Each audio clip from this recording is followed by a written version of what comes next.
Om Shanti. Good morning.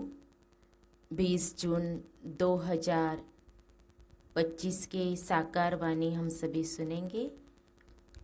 आज Friday है। आज प्यारे बाबा कहते हैं, मीठे बच्चे, बाप का प्यार लेना हो तो आत्म अभिमानी होकर बैठो। बाप से हम स्वर्ग का वर्षा ले रहे हैं, इस खुशी में रहो। आज की मुरली में प्रश्न है, संगम युग पर तुम ब्राह्मण से फरिश्ता बनने के लिए कौन सी गुप्त मेहनत करते हो? उत्तर है, तुम ब्राह्मणों को पवित्र बनने की ही गुप्त मेहनत करनी पड़ती है। तुम ब्रह्मा के बच्चे संगम पर भाई बहन हो। भाई बहन की गंदी दृष्टि रह नहीं सकती। स्त्री पुरुष साथ रहते दोनों अपने को बीके समझते हो।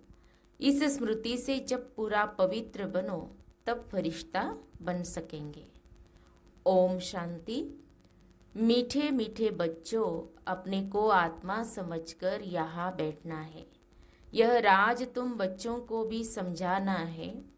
आत्म अभिमानी होकर बैठेंगे तो बाप के साथ प्यार रहेगा। बाबा हमको राजयोग सिखलाते हैं। बाबा से हम स्वर्ग का वर्षा ले रहे हैं। यह याद सारा दिन बुद्धि में रहे। इसमें ही मेहनत है। यह घड़ी घड़ी भूल जाते हैं तो खुशी का पारा डल हो जाता है। बाबा सावधान करते हैं कि बच्चे देही अभिमानी होकर बैठो, अपने को आत्मा समझो। अभी आत्माओं और परमात्मा का मेला है ना। मेला लगा था। कब लगा था? जरूर कलयुग अंत और सतयुग आदि के संगम पर ही लगा होगा। आज बच्चों को टॉपिक पर समझाते हैं। तुमको टॉपिक तो जरूर लेनी है। ऊंचते ऊंच है भगवान, फिर नीचे आओ तो ब्रह्मा विष्णु शंकर, बाप और देवताएं।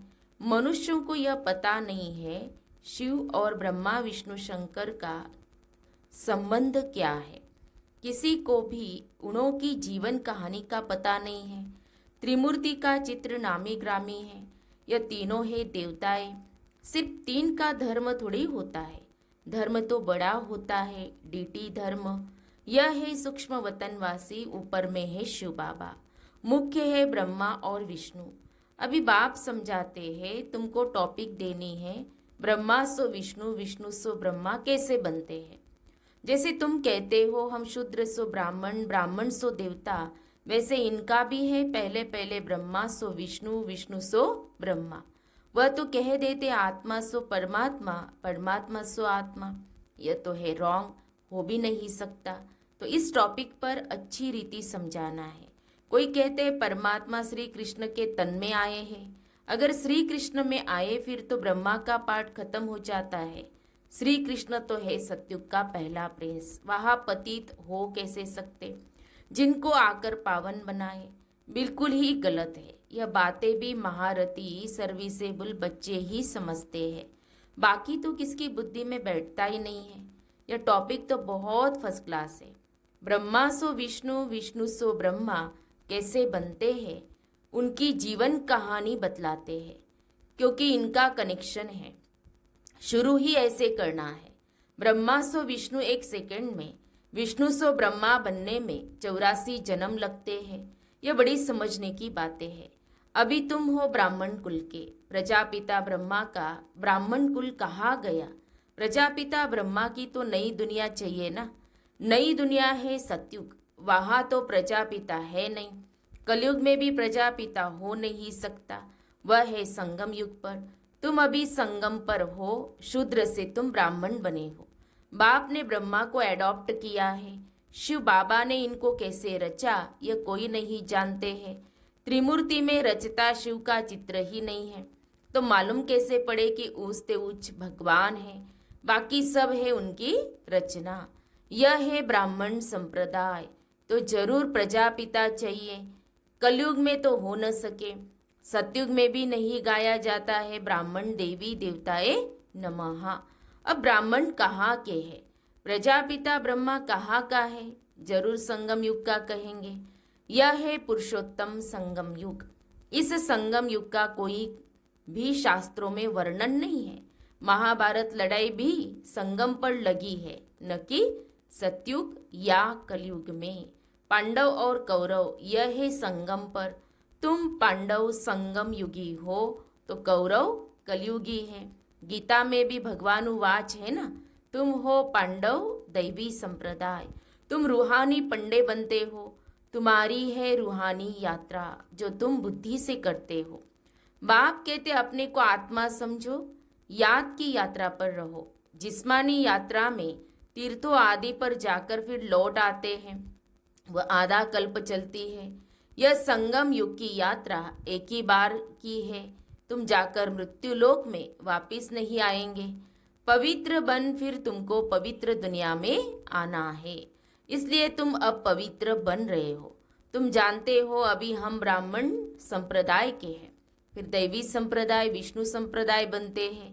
सतयुग में देवी देवताएं विष्णु संप्रदाय है। वहाँ चतुर्भुज की प्रतिमा रहती है, जिससे मालूम पड़ता है यह विष्णु संप्रदाय है। यहाँ प्रतिमा है रावण की, तो रावण संप्रदाय है। तो यह टॉपिक रखने से मनुष्य वंडर खाएंगे। अब तुम देवता बनने के लिए राजयोग सीख रहे हो।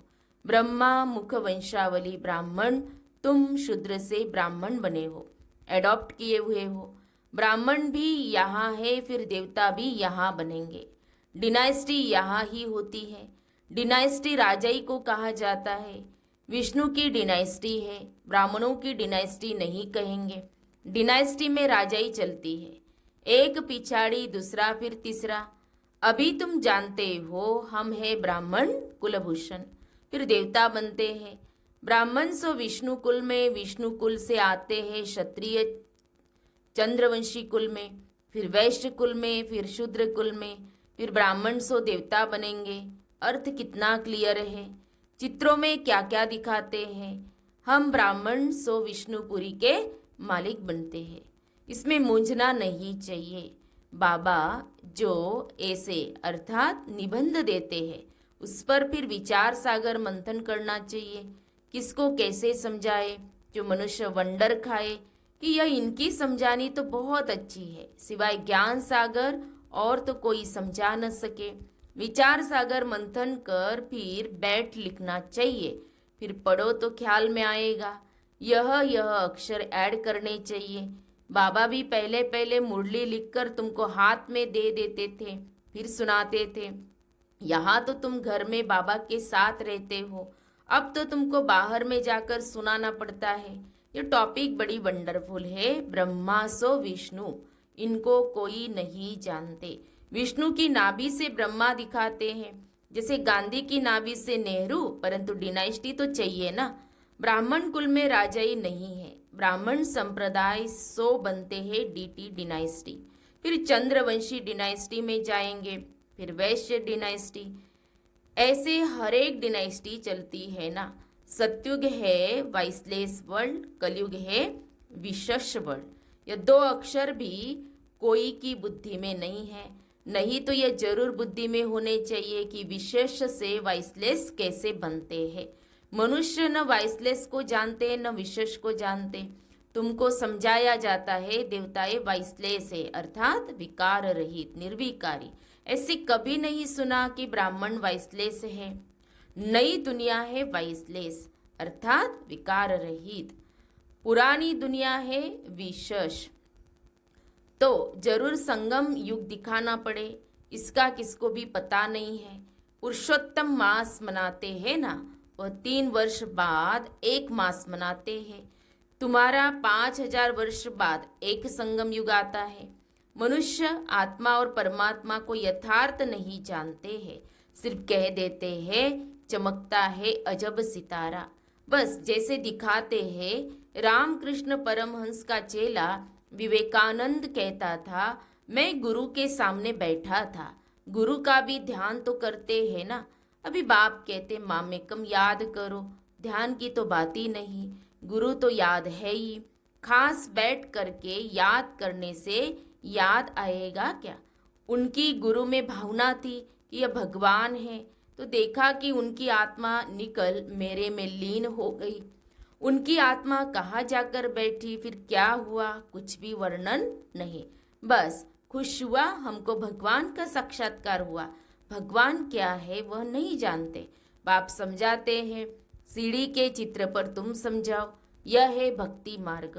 तुम जानते हो, एक है भक्ति की बोट नाव और दूसरी है ज्ञान की। ज्ञान अलग, भक्ति अलग है।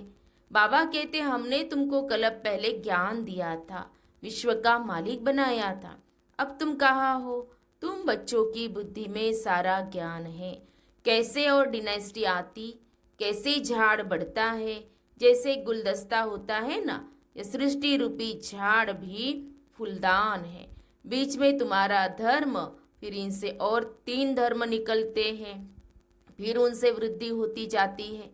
तो इस झाड़ को भी याद करना है।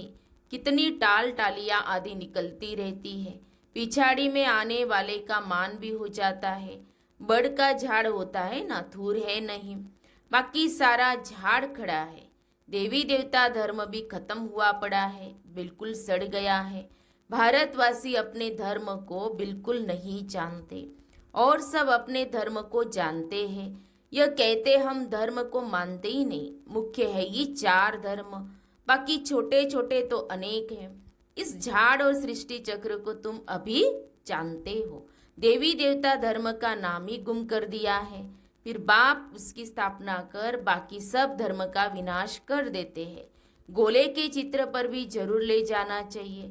यह सत्युग, यह कलयुग। कलयुग में कितने धर्म हैं? सत्युग में है एक धर्म। एक धर्म की स्थापना, अनेक धर्मों का विनाश कौन करता होगा? भगवान भी जरूर किसके द्वारा तो कराएंगे ना। तो बाप कहते, ब्रह्मा द्वारा आदि सनातन देवी देवता धर्म की स्थापना कराता हो। ब्राह्मण सो विष्णुपुरी के देवता बनते हैं। तो संगम पर तुम ब्राह्मणों को पवित्र बनने की ही गुप्त मेहनत करनी पड़ती है। तुम ब्रह्मा के बच्चे, संगम पर भाई बहन हो। गंदी दृष्टि भाई बहन की रह नहीं सकती। स्त्री पुरुष दोनों अपने को बीके समझते हैं, इसमें बड़ी मेहनत है। स्त्री पुरुष की कशिश ऐसी है जो बस हाथ लगाने के बिगर रह नहीं सकते। यहाँ भाई बहन को हाथ तो लगाना ही नहीं है, नहीं तो पाप की फीलिंग आती है। हम बीके हैं यह भूल जाते हैं तो फिर खत्म हो जाते हैं। इसमें बड़ी गुप्त मेहनत है। भल युगल हो रहते हैं, किसको क्या पता, वो खुद जानते हैं हम बीके हैं, फरिश्ते हैं, हाथ लगाना नहीं है। ऐसे करते करते सूक्ष्म वतनवासी फरिश्ते बन जाएंगे, नहीं तो फरिश्ता बन नहीं सकते। फरिश्ता बनना है तो पवित्र रहना पड़े।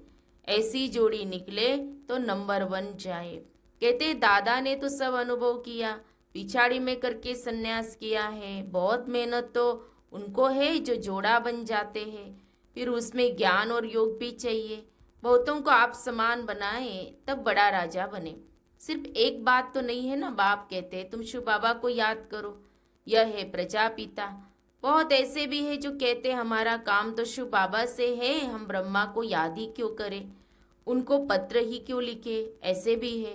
तुमको याद करना है शिव बाबा को, इसीलिए बाबा फोटो आदि भी नहीं देते हैं। इनमें शिव बाबा आते हैं, ये तो देहधारी है ना। अभी तो तुम बच्चों को बाप से वर्षा मिलता है, वह अपने को ईश्वर कहते हैं, फिर उनसे क्या मिलता है, कितना घाटा पड़ा है। भारतवासियों को एकदम भारतवासियों ने देवाला मारा है। प्रजा से भीख मांगते रहते हैं, 10-20 वर्ष का लोन लेते हैं, फिर देना थोड़ी है। लेने वाले देने वाले दोनों ही खत्म हो जाएंगे, खेल ही खत्म हो जाना है। अनेक मुसीबतें सिर पर है, देवाला, बीमारियां आदि बहुत है। कोई साहूकारों के पास रख देते हैं और वह देवाला मार देते हैं, तो गरीबों को कितना दुख होता है। कदम कदम पर दुख ही दुख है। अचानक बैठे बैठे मर जाते हैं। यह है ये मृत्यु लोक। अमर लोक में तुम अभी जा रहे हो, अमरपुरी के बादशाह बनते हो। अमरनाथ तुम पार्वतियों को सच्ची सच्ची अमर कथा सुना रहे हैं। तुम जानते हो अमर बाबा है, उनसे हम अमर कथा सुन रहे हैं। अब अमर लोक जाना है। इस समय तुम हो संगम युग पर। अच्छा, मीठे मीठे सिखी लदे बच्चों प्रति माता पिता बाप दादा का याद प्यार और गुड मॉर्निंग। रूहानी बाप की रूहानी बच्चों को नमस्ते। हम रूहानी बच्चों की रूहानी बाप दादा को याद प्यार, गुड मॉर्निंग और नमस्ते। शुक्रिया बाबा, शुक्रिया बाबा, पद्मा पदम शुक्रिया बाबा आपका। फिर धारणा के लिए मुख्य सार। पहली पॉइंट, विचार सागर मंथन कर ब्रह्मा सो विष्णु कैसे बनते हैं इस टॉपिक पर सुनाना है। बुद्धि को ज्ञान मंथन में बिजी रखना है। दूसरी पॉइंट, राजाई पद प्राप्त करने के लिए ज्ञान और योग के साथ साथ आप समान बनाने की सर्विस भी करनी है। अपनी दृष्टि बहुत शुद्ध बनानी है। प्यारे बाबा का वरदान है, सर्व संबंधों का अनुभव एक बाप से करने वाले अथक और विघ्न विनाशक भव। सर्व संबंधों का अनुभव एक बाप से करने वाले अथक और विघ्न विनाशक भव। जिन बच्चों के सर्व संबंध एक बाप के साथ है, उनको और सर्व संबंध निमित्त मात्र अनुभव होंगे। वो सदा खुशी में नाचने वाले होंगे, कभी थकावट का अनुभव नहीं करेंगे, अथक होंगे। बाप और सेवा इसी लगन में मगन होंगे। विघ्नों के कारण रुकने के बजाय सदा विघ्न विनाशक होंगे। सर्व संबंधों की अनुभूति एक बाप से होने के कारण डबल लाइट रहेंगे। कोई बोझ नहीं होगा। सर्व कंप्लेन समाप्त होगी। कंप्लीट स्थिति का अनुभव होगा। सहज योगी होंगे। स्लोगन है, संकल्प में भी किसी देहधारी तरफ आकर्षित होना अर्थात बेवफा बनना। फिर अव्यक्त इशारे, आत्मिक स्थिति में रहने का अभ्यास करो, अंतर्मुखी बनो। जैसे अंतरिक्ष यान वाले ऊंचे होने के कारण सारे पृथ्वी के जहाँ के भी चित्र खींचने चाहे खींच सकते हैं, ऐसे साइलेंस की शक्ति से अंतर्मुखी यान द्वारा, मनसा शक्ति द्वारा किसी भी आत्मा को चरित्रवान बनने की, श्रेष्ठ आत्मा बनने की प्रेरणा दे सकते हो। अच्छा, ओम शांति। तो हम सब ने सुने प्यारे बाबा के आज के मुरली के मधुर महावाक्य। अभी हम सुनते मम्मा की विशेषता।